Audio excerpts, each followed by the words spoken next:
തെരഞ്ഞെടുപ്പ് കാലത്ത് സ്ഥാനാർത്ഥികൾ ഒരുപാട് വാഗ്ദാനങ്ങൾ നൽകാറുണ്ട്. ചിലതൊക്കെ വാഗ്ദാനങ്ങൾ മാത്രമായി ഒതുങ്ങും. എന്നാൽ തോറ്റാലും ജയിച്ചാലും നൽകിയ വാഗ്ദാനം പാലിക്കപ്പെടണമെന്ന ഉറച്ച തീരുമാനത്തോടെ പ്രവർത്തിച്ച ഒരു സ്ഥാനാർത്ഥിയുണ്ട് കൊല്ലം അയത്തിൽ ഡിവിഷനിൽ. കാണാം ആ റിപ്പോർട്ട്.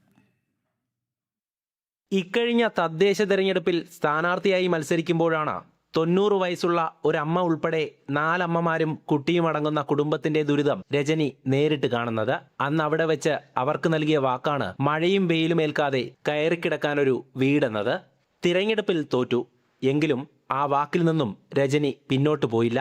അതിനായി ഏറെ പരിശ്രമിച്ചു. ഒടുവിൽ ഭിന്നശേഷിക്കാരിയായ കാവുങ്കൽ തെക്കതിൽ ലതകുമാരിക്കും കുടുംബത്തിനും ഒരു വീടൊരുങ്ങി.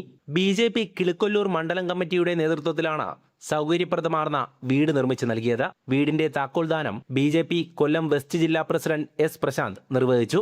മനുഷ്യന്റെ വിഷമങ്ങളും ദുഃഖങ്ങളും ദുരിതങ്ങളും കണ്ട് ആ ദുഃഖങ്ങളും ദുരിതങ്ങളുമെല്ലാം എന്റേതും കൂടിയാണ് എന്ന തോന്നൽ നമുക്കുണ്ടാകുമ്പോഴാണ് നമ്മുടെ യഥാർത്ഥ ഒരു പൊതുപ്രവർത്തകൻ നമ്മുടെ ഇടയിൽ രൂപപ്പെടുന്നത്.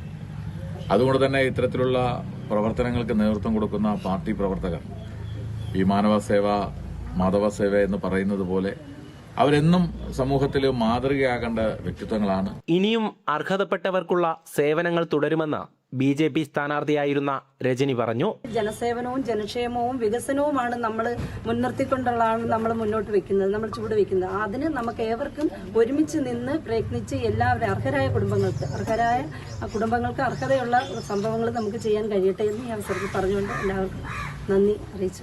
സമാധാനമായി കയറിക്കിടക്കാൻ ഒരു വീടെന്നത് ഏവരുടെയും സ്വപ്നമാണ്. അത് സാക്ഷാത്കരിക്കപ്പെട്ടതിന്റെ സന്തോഷത്തിലാണ് കുടുംബം.